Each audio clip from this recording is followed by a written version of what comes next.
할렐루야. 오늘은 본문의 말씀을 통해 이같이 말씀하셨느니라 라는 제목으로 하나님의 말씀 증거하도록 하겠습니다. 자, 에스겔 29장부터 32장까지는 이 애굽을 향한 심판의 메시지를 담고 있다고 했습니다. 앞서 29장에서는 애굽을 갈대 지팡이에 비유하며 그것을 의지하는 이스라엘의 어리석음에 대해서 말씀했죠. 그들은 나일의 악어와 같이 나일강의 주인임을 자처하고 심지어 나일강은 내가 나를 위하여 만들어 놓으라며 그 마음을 높였습니다. 자, 이에 하나님께서는 애굽을 끌어내 치심으로 그들이 얼마나 미약한 존재인지를 드러내시고 다시는 자신의 힘을 자랑하지 못하도록, 또 누구도 다시는 애굽을 의지하지 못하도록 그들을 미약한 나라로 만드시겠다고 말씀하셨습니다. 자, 무슨 이야기예요? 애굽으로 대변되는 세상을 의지하지 말고 오직 하나님만 의지하며 살아가라는 것이죠. 자, 우리는 끊임없이 눈에 보이는 세상을 의지하며 세상에서 소망을 찾으려 하지만 세상은 갈대 지팡이와 같이 우리가 의지할 대상이 되지 못한다는 것입니다. 우리의 의지할 이는 오직 영원하시며 전능하신 하나님 한 분이시며 그분께만 우리의 소망이 있다는 것입니다. 그러면서 오늘 이어지는 30장에서는 하나님께서 세상 역사의 주관자이심을 말씀하고 있습니다. 자, 먼저 우리 1절로 3절 말씀 함께 읽겠습니다. 1절로 3절 시작. 또 여호와의 말씀이 내게 임하여 이르시되 인자야 너는 예언하여 이르라. 주 여호와께서 이와 같이 말씀하시되 너희는 통곡하며 이르기를 슬프다 여호와의 날이여 하라. 그 날이 가깝도다. 여호와의 날이 가깝도다. 구름의 날일 것이요 여러 나라들의 때이리로다. 아멘. 자, 무슨 이야기예요? 모든 것에는 하나님의 정하신 때가 있다는 것입니다. 하나님께서 정하신 날이 있다는 것입니다. 자, 시편 104편 19절에 보면 이런 말씀이 있죠. 여호와께서 달로 절기를 정하시며 해는 그 지는 때를 알도다. 자, 하나님께서 세상 만물을 지으시고 그 모든 만물의 때를 정하셨다는 거예요. 밤과 낮을 만드시고 계절과 절기를 만드시고 그 하나님이 정하신 그 시간에 모든 만물이 각자의 시간과 각자의 일정을 따라 살아가게 하셨다는 거죠. 꽃이 필 때가 있고 꽃이 시들 때가 있으며 열매를 맺는 때가 있고 그것이 심기어 싹을 틔울 때가 있습니다. 사람이 태어날 때가 있으며 자라고 성장할 때가 있고 늙고 병들어 죽을 때가 있죠. 자, 이 모든 것을 정하시는 분이 누구세요? 하나님이시란 것입니다. 뿐만 아니라 하나님은 세상의 모든 역사를 주장하시는 분이란 것입니다. 한 나라의 흥망성쇠를 결정하시고 그것의 때를 주장하시는 분이 하나님이란 거죠. 오늘 애굽도 마찬가지입니다. 4대 문명의 발상지라 불리는 애굽입니다. 유구한 역사를 지닌 이 애굽은 수많은 나라들이 흥망성쇠를 반복하는 가운데도 변함없이 그 자리를 지키며 전통의 강자로 살아왔던 이들입니다. 그야말로 이 애굽은 영원할 것 같았습니다. 그러나 이러한 애굽도 하나님이 정하신 때가 있더라는 거죠. 여호와의 날, 심판의 날이 기다리고 있더라는 거죠.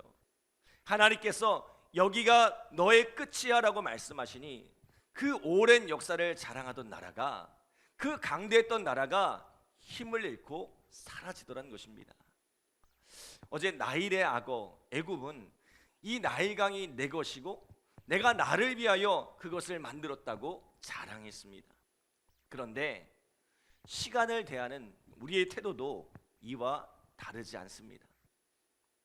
우리의 시간은 내 것이고 내가 그것을 잘 관리하면 얼마든지 나의 시간을 내가 만들어낼 수 있다고 착각하며 살아갑니다.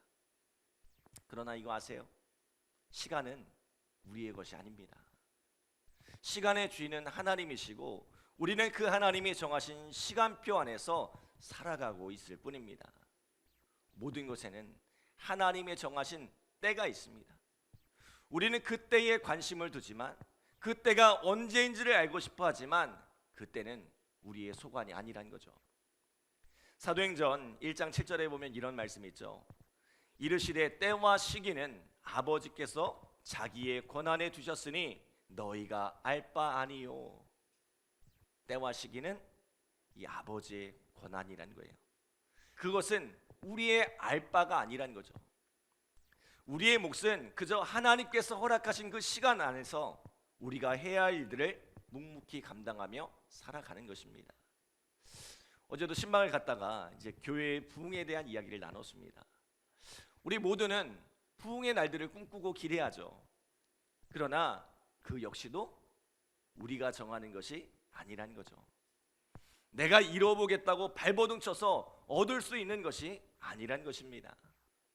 하나님의 정하신 때가 차야 한다는 것입니다. 우리의 할 일은 그 시간까지 묵묵히 우리의 할 일을 할 뿐이에요. 우리의 삶도 마찬가지입니다. 우리는 내 인생을 향한 수많은 계획표를 세우고 마치 그 시간이 내 것인 양 살아가지만 이 시간의 주인은 하나님이시고 그 때를 정하시는 분도 하나님이시란 거죠. 오늘 우리의 시간표를 하나님께 온전히 맡겨드리고 그분을 의지하며 살아가기를 소원합니다. 자, 두 번째로 하나님께서는 당신의 뜻을 따라 당신의 방법으로 일하신다는 거예요. 자, 우리 10절로 12절 말씀 함께 읽겠습니다. 10절로 12절 시작. 주 여호와께서 이같이 말씀하셨느니라.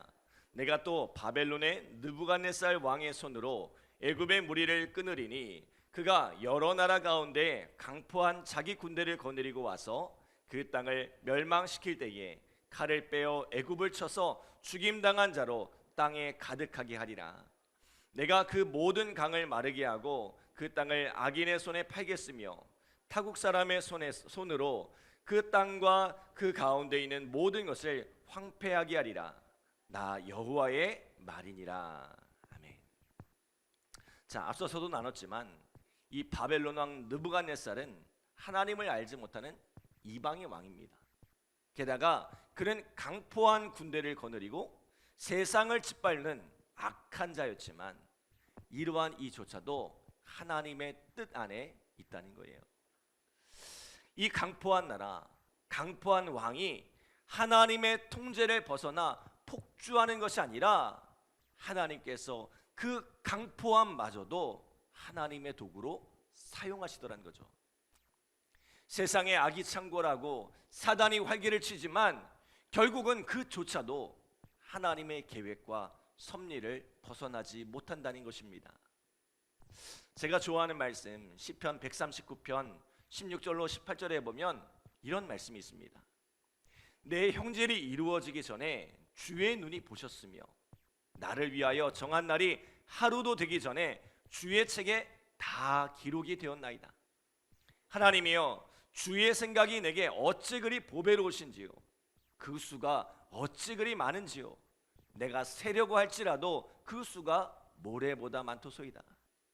내가 깰 때에도 여전히 주와 함께 있나이다. 자, 하나님께서 이미 그 모든 경우의 수를 다 내다보시고 그 뜻을 따라 당신의 방법으로 이 모든 것을 이끌어가고 계신다는 것입니다.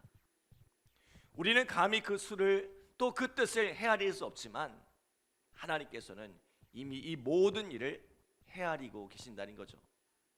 그리고 그 뜻을 이루기 위해 그 어떤 누구도 그 어떤 무엇도 사용하실 수 있는 분이 바로 우리 하나님이시란 거죠. 하나님께서 심판하시고자 하면 어떤 방법을 통해서라도 심판을 이루실 수 있고, 또 반대로 하나님께서 세우시고자 하면 그 어떤 방법을 통해서도 세워가실 수 있다는 거죠. 바벨론 왕 느부갓네살을 통해 이스라엘을 무너뜨리셨지만 또 바사 왕 고레스를 통해 이스라엘을 회복하셨던 것처럼 하나님께서는 우리가 상상할 수도 없는 방법으로 우리를 위해 일하신다는 것입니다.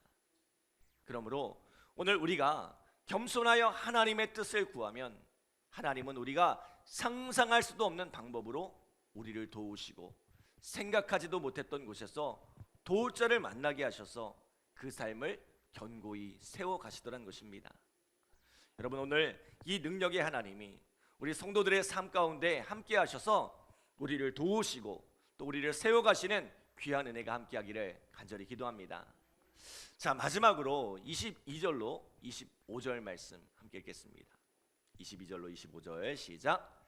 그러므로 주 여호와께서 이같이 말씀하셨느니라.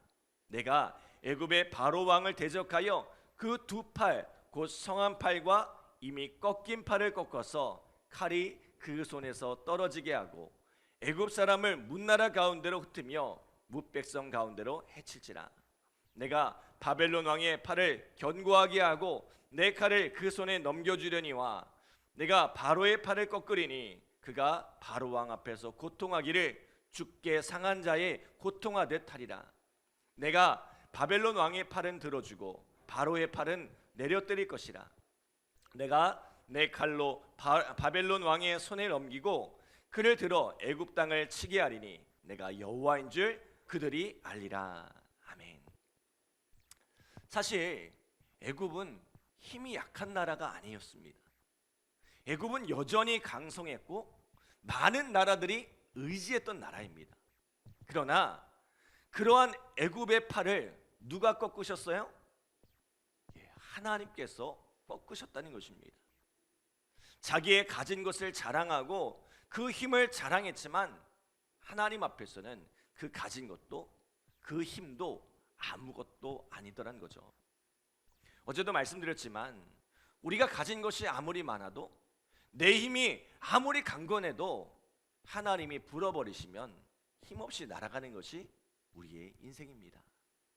반면에 힘없는 인생, 의지할 것 없는 인생, 보잘 것 없는 인생도 하나님께서 세우시면 그 인생을 부하게 하시고 견고케 하시며 높은 곳에 이르게 하시는 분이 바로 우리 하나님이란 거죠.